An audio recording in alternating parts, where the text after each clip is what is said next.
سورہ بقرہ آیت نمبر 145 اعوذ باللہ من الشیطان الرجیم بسم اللہ الرحمن الرحیم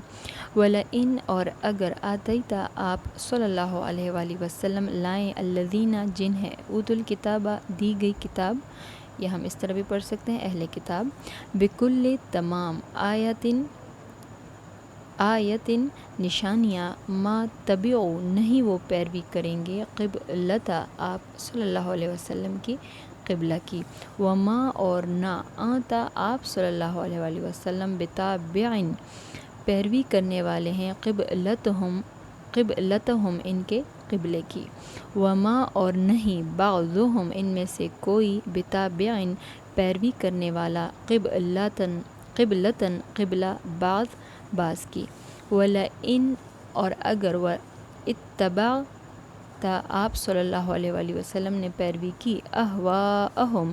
ان کی خواہشات کی، من بعد اس کے بعد، ما جاءک کہ آ چکا آپ صلی اللہ علیہ وآلہ وسلم کے پاس، من العلم علم میں سے، انکا بے شک آپ صلی اللہ علیہ وآلہ وسلم، اذن تب یا اس وقت، لمن الظالمین البتہ ظالموں میں سے ہوں گے، وَلَئِنْ أَتَيْتَ الَّذِينَ أُوتُوا الْكِتَابَ اور اگر آپ صلی اللہ علیہ وآلہ وسلم لائیں اہل کتاب کے پاس، بِكُلِّ آیات ما تَبِعُوا قِبْلَتَک تمام نشانیاں، تو وہ پھر بھی آپ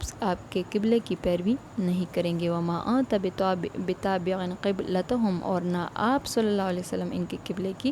پیروی کرنے والے ہیں، وما بعضہم بتابع قبلۃ بعض اور ان میں سے کوئی کسی دوسرے کے قبلے کی پیروی کرنے والا نہیں، وَلَئِنِ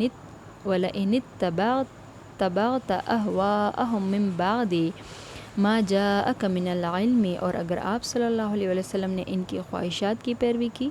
اس کے بعد کہ آپ صلی اللہ علیہ وآلہ وسلم کے پاس علم آ چکا، انک اذا لمن الظالمین بے شک آپ صلی اللہ علیہ وآلہ وسلم ظالموں میں سے ہوں گے۔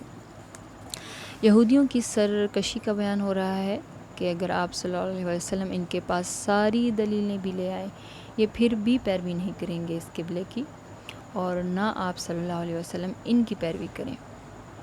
اور یہ یہود خود بھی جو ہے آپس میں ایک قبلے پر متفق نہیں ہے، اور پھر آپ صلی اللہ علیہ وسلم سے فرمایا جا رہا ہے کہ اے نبی، اے محمد، سب سے بڑی بات یہ ہے کہ ایک پیغمبر کی حیثیت سے تمہارا یہ کام ہے ہی نہیں کہ تم لوگوں کو جو ہے راضی کرتے پھرو، بلکہ تمہارا کام ہے کہ جو علم ہم نے تمہیں دیا ہے سب سے بے پرواہ ہو کر صرف اس پر سختی سے جو ہے قائم رہو، اس سے ہٹ کر کسی اور کی فکر کرو گے تو اپنی پیغمبری کے منصب پر جو ہے ظلم کرو گے اور اس نعمت کی ناشکری کرو گے۔ اللہ جو اتنے معزز اور نیک اور صالح اور اپنے پیارے نبی کو یہ فرما رہا ہے کہ اگر حق سے ہٹو گے تو ظلم کرو گے، تو پھر ہم اور آپ کیا ہیں؟ تو یہ بات قابل غور ہے، اور اللہ پاک ہمیں حق کی راہ پر چلنے کی توفیق دے اور ہمارا خاتمہ جو ہے ایمان پر نصیب کرے۔ صدق اللہ العظیم۔